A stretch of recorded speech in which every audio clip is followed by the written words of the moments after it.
Reflexive math के साथ मैं हूं नजर शेख। क्वेश्चन नंबर 8 है हमारे पास, जिसमें f from r to r defined by a function. Function हमें गिवन फंक्शन दिया हुआ है फ्रैक्शन की फॉर्म में, और हमने उसके कुछ आंसर्स जो है वो फाइंड आउट करने हैं। सबसे पहला क्वेश्चन हमसे किया जाता है कि find the domain and range of function. Function की डोमेन और रेंज कैलकुलेट करें। तो हमारा जो फंक्शन है वो है फ्रैक्शन की फॉर्म में। डोमेन के लिए हमने वैल्यूज ऑफ एक्स लेनी होती हैं, और ऐसी वैल्यूज ऑफ एक्स लेनी होती हैं जिससे हमारा क्वेश्चन अनडिफाइंड ना हो। और हमारा ये जो क्वेश्चन है ये अनडिफाइंड का मतलब होता है कि नीचे जो डिनोमिनेटर है ये जीरो ना हो। अगर नीचे वाले को जीरो नहीं कर सकते, जीरो हो गया तो ये अनडिफाइंड हो जाएगा। तो मतलब नीचे वाली वैल्यूज को नॉट इक्वल टू जीरो रखना है, तो वन को उधर भेजें तो एक्स की वैल्यू नॉट इक्वल टू -1 आती है। मींस के एक्स की कीमत आप -1 नहीं ले सकते, बाकी तमाम वैल्यूज आप डोमेन के लिए इस्तेमाल कर सकते हैं। उससे हमारा क्वेश्चन अनडिफाइंड नहीं होगा, सिर्फ -1 से होगा। तो -1 यहां पुट करेंगे तो ये जीरो हो जाएगा। तो कोई भी नंबर हो, any number divided by zero undefined हो जाता है। तो हमने इसे अनडिफाइंड होने से और कॉम्प्लेक्स होने से बचाना होता है। ऐसी वैल्यूज ऑफ एक्स हमने लेनी होती है। तो हमने यहां इसे अनडिफाइंड होने से बचाने के लिए देखा, तो हमें -1 के अलावा बाकी तमाम नंबर्स अनडिफाइंड नहीं कर रहे, तो हम यहां -1 नहीं लेंगे, बाकी तमाम नंबर्स रियल लाइन के हम ले सकते हैं। ये -1 हमारी स्टेटमेंट को क्या कर रहा है, अनडिफाइंड कर रहा है। तो हम डोमेन जब लेंगे तो कंप्लीट रियल लाइन, बट उसमें से माइनस कर देंगे -1। अब हम आते हैं रेंज की तरफ। रेंज के लिए मैंने पहले भी डोमेन और रेंज के क्वेश्चंस में आपको कहा था कि फ्रैक्शन की फॉर्म में अगर क्वेश्चन हो तो सबसे पहले आप उसका इनवर्स फंक्शन निकालेंगे, क्योंकि इनवर्स की भी हम डोमेन लेंगे। इनवर्स की डोमेन फंक्शन की रेंज के इक्वल होती है जी। तो ये फंक्शन है, हम इसका इनवर्स कैसे निकालते हैं, इसकी लेफ्ट साइड को भी y के इक्वल, इसकी राइट साइड को भी y के इक्वल करते हैं। y के इक्वल करने के बाद f को दूसरी तरफ भेजेंगे तो इनवर्स बन जाएगा f inverse y is equal to x। और यहां से जैसे हमने x निकाला है वैसे ही अब हम दूसरी साइड से भी x की वैल्यू निकालेंगे। यहां से x कैसे निकालें भाई, ये तो फ्रैक्शन में है, तो क्रॉस मल्टीप्लाई कर दें, ये डिवाइजर इधर जाके मल्टीप्लाई हो जाएगा। y से दोनों को मल्टीप्लाई करें, xy प्लस y, x वाली टर्म्स एक तरफ ले आए और y को उधर भेज दें, माइनस कर दें। दोनों में से x को कॉमन ले लें, ये प्रोडक्ट जो है इसमें से ये फैक्टर उधर जाके डिवाइड हो जाएगा। यहां से x की वैल्यू आ गई, यहां से भी x, ये इक्वेशन 1 इक्वेशन 2, इन दोनों को कंपेयर कर दें। बेशक इसकी वैल्यू उठा के इधर पुट कर दें, इसकी वैल्यू उठा के इधर पुट कर दें, ये दोनों वैल्यूज क्या हो जाएंगी, इक्वल, क्योंकि ये दोनों x है तो लिहाजा ये दोनों सेम है। इनको सेम करने के बाद रिप्लेसमेंट होगी y की जगह पे x की, तो ये हमारे पास आ गया इनवर्स फंक्शन। अब इनवर्स की हमने लेनी है डोमेन, क्योंकि इनवर्स की जो डोमेन होती है वो फंक्शन की रेंज होती है।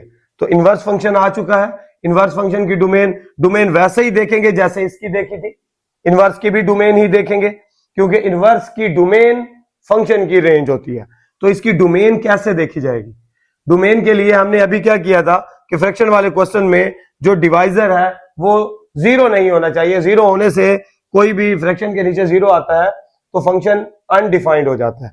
अब इसको अनडिफाइंड होने से बचाने के लिए x - 2 not equal to zero, ये जीरो नहीं आना चाहिए नीचे, तो मींस के 2 को उधर भेजें तो x not equal to +2, x की वैल्यू 2 नहीं होनी चाहिए, क्योंकि 2 के आने से ये अनडिफाइंड हो जाएगा। हमने ऐसी वैल्यूज नहीं लेनी जिससे ये अनडिफाइंड हो, तो x की वैल्यू 2 नहीं ले सकते। 2 के ऊपर ये हो जाता है अनडिफाइंड, 2 के ऊपर ये अनडिफाइंड हो जाता है। बाकी तमाम रियल लाइन आप इसमें डालें, ये अनडिफाइंड नहीं होगा, सिर्फ 2 पे होगा। तो लिहाजा आप इसकी डोमेन जब इनवर्स की लेंगे तो इसमें से रियल लाइन में से 2 को माइनस करना पड़ेगा, 2 को निकालना पड़ेगा। तो ये डोमेन आ गई इनवर्स की, क्योंकि ये इनवर्स फंक्शन की जो डोमेन होती है वो फंक्शन की क्या होती है, रेंज। तो फंक्शन की क्या हो गई, वही एज इट इज इनवर्स की डोमेन फंक्शन की रेंज हो जाएगी, और हम कहेंगे कि जी ये डोमेन थी और ये रेंज हो गई हमारे फंक्शन की। फंक्शन की डोमेन एज इट इज ली, फंक्शन की रेंज लेने के लिए सबसे पहले इनवर्स भी हमें यहां से लेना आ गया। आगे इनवर्स फंक्शन आएंगे, उसमें भी हम एज इट इज यही प्रोसीजर करके इनवर्स फंक्शन निकालेंगे, और इनवर्स की जो डोमेन थी वो फंक्शन की रेंज बन गई। अब सेकंड पार्ट में हमसे पूछा जाता है कि क्या ये जो फंक्शन है क्या ये ऑन टू फंक्शन है। ऑन टू फंक्शन वो होता है जिसमें रेंज और y दोनों बराबर होते हैं। मतलब कि रेंज और वाई दोनों इक्वल हो जाएं तो वो फंक्शन ऑन टू होता है। लेकिन हमारा ये फंक्शन ऑन टू नहीं है। No, the function is not onto because the value of y is equal to 2 is not in the range. जी हाँ, हमारे रेंज में 2 नहीं है, जबकि हमारे y सेट में कंप्लीट रियल नंबर्स हैं। y सेट में कंप्लीट रियल नंबर्स हैं। कंप्लीट रियल नंबर से 2 को निकाल दें तो बाकी सारे रेंज में आ रहे हैं। तो देखें y में 2 है लेकिन वो मैपिंग में नहीं, रेंज में नहीं आ रहा, रेंज में से निकला हुआ है। तो अब अगर रेंज में से 2 को निकाल दें और बाकी y जो है वो तकरीबन रियल नंबर है सारा, तो देखें ये 2 बच गया, ये मैपिंग में रेंज में नहीं आया। तो इसका मतलब क्या है? इसका मतलब ये है कि जो रेंज है वो सब सेट है y का, क्योंकि y में नंबर्स बच गए तो y बड़ा हो गया और जो रेंज है वो छोटी हो गई है। तो range is the subset of y। तो इसको कहते हैं इनटू, इसे कहते हैं इनटू फंक्शन।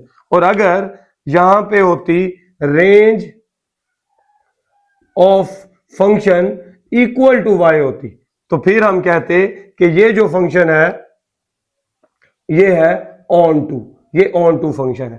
लिहाजा ये वाली स्टेटमेंट तो हमारी नहीं आ रही क्योंकि हमारे रेंज में 2 नहीं है लेकिन y में है। तो रेंज हमारी y का क्या बन चुकी है? सबसेट। तो हमारा ये फंक्शन इनटू फंक्शन है, ऑन टू फंक्शन नहीं है जी।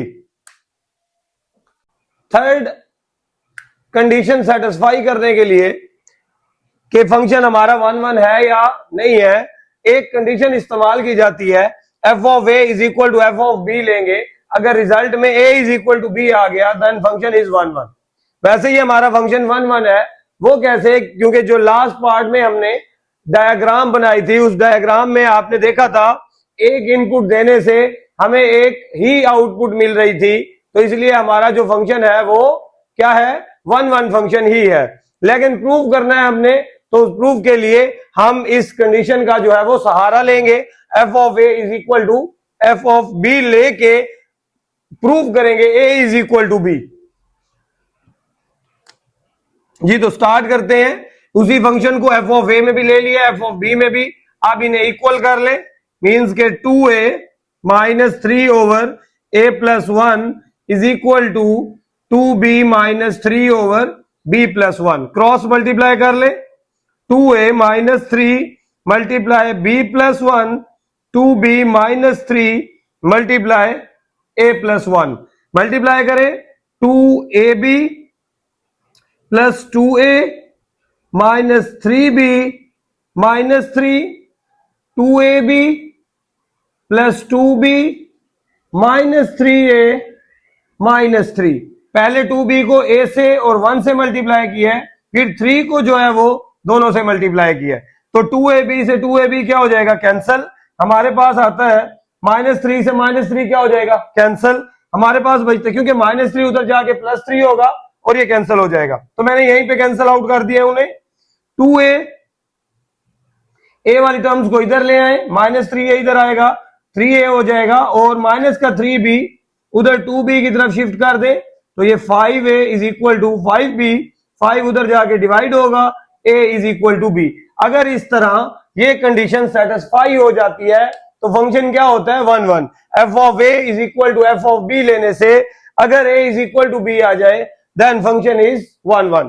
hence proved